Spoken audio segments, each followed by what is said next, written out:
مولانا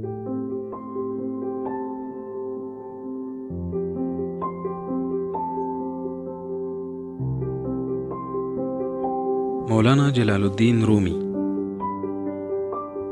مولانا جلال الدین رومی 13ویں صدی کے ایک فارسی شاعر، ایک اسلامی درویش اور صوفی تھے۔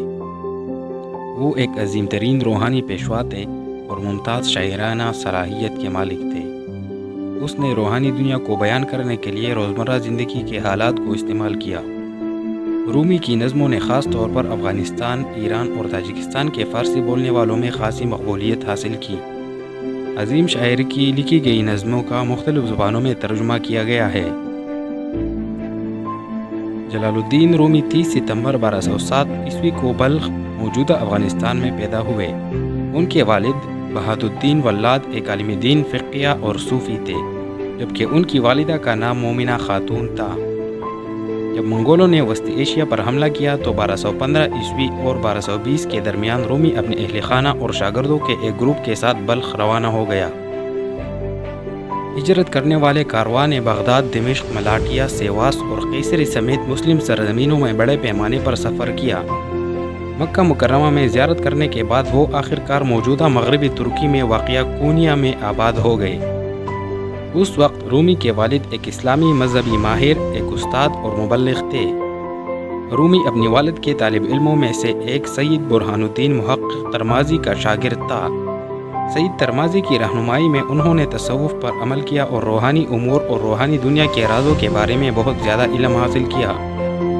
1231 عیسوی میں بہاد الدین کے انتقال کے بعد رومی کو اپنے والد کا مقام وراثت میں ملا اور ایک ممتاز مذہبی استاد بن گیا۔ انہوں نے کونیا کے مساجد میں تبلیغ کی۔ جب رومی 24 سال کی عمر میں پہنچا تو اس نے دینی علم کے میدان میں اپنے آپ کو ایک باخبر اسکالر ثابت کیا تھا۔ رومی پہلے ہی ایک استاد اور ایک عالم دین تھا۔ جب 1244 عیسوی میں وہ تبریز کے شمس الدین نامی ایک آوارہ درویش کے پاس آیا، یہ ملاقات ان کی زندگی کا ایک اہم موڑ ثابت ہوا۔ شمس الدین اور رومی بہت گہرے دوست بن گئے۔ شمس الدین دمشق چلا گیا اور اسے مبینہ طور پر رومی کے ان طلباء نے مار ڈالا تھا جو ان کے قریب تعلقات پر ناراض تھے۔ رومی نے موسیقی، رقص اور نظموں کی توسط سے شمس الدین سے اپنی محبت اور اس کے موت کے غم کا اظہار کیا۔ شمس الدین سے ملاقات کے بعد تقریباً 10 سال تک رومی نے غزل تحریر کرنے میں صرف کیے۔ انہوں نے غزلوں کا ایک مجموعہ بنایا اور اس کا نام دیوان کبیر یا دیوان شمس تبریز رکھا۔ اس کے بعد رومی کا سامنا صلاح الدین زارکوب سے ہوا، جسے اس نے اپنا ساتھی بنایا۔ جب صلاح الدین زارکوب کا انتقال ہوا، رومی نے اپنے پسندیدہ شاگرد حسام چالابی سے دوستی کی۔ رومی نے اپنی زندگی کے بیشتر اوقات اناطولیہ میں گزارے، جہاں انہوں نے اپنے ماسٹر ورک مثنوی کی 6 جلدیں ختم کی۔ دیوان شمس تبریزی یا دیوان کبیر رومی کے شاہکاروں میں سے ایک ہے۔ یہ درویش شمس الدین کے اعزاز میں لکھی گئی غزلوں کا ایک مجموعہ ہے، جو رومی کا عظیم دوست تھا اور رومی اس سے بہت متاثر ہوا تھا۔ دیوان کبیر کو فارسی زبان میں لکھا گیا ہے۔ اسے فارسی ادب کے سب سے بڑے کارناموں میں شمار کیا جاتا ہے۔ مثنوی شاعری کی 6 جلدوں کا ایک مجموعہ ہے۔ مثنوی کی شاعری کا مقصد قارئین کو آگاہ کرنا، ہدایت دینا اور تفریح کرنا ہے۔ یہ خیال کیا جاتا ہے کہ رومی نے مثنوی کا کام اپنے اس وقت کے ساتھی حسام الدین چلابین کی تجویز پر شروع کیا تھا۔ مثنوی روحانی زندگی کے مختلف پہلوؤں کی وضاحت کرنے کی کوشش کرتے ہیں۔ رومی کی مقبولیت قومی اور نسلی سرحدوں سے آگے بڑھ چکی ہے۔ ایران، افغانستان اور تاجکستان میں فارسی زبان بولنے والوں کے ذریعے وہ کلاسیکی شاعروں میں سے ایک سمجھے جاتے ہیں۔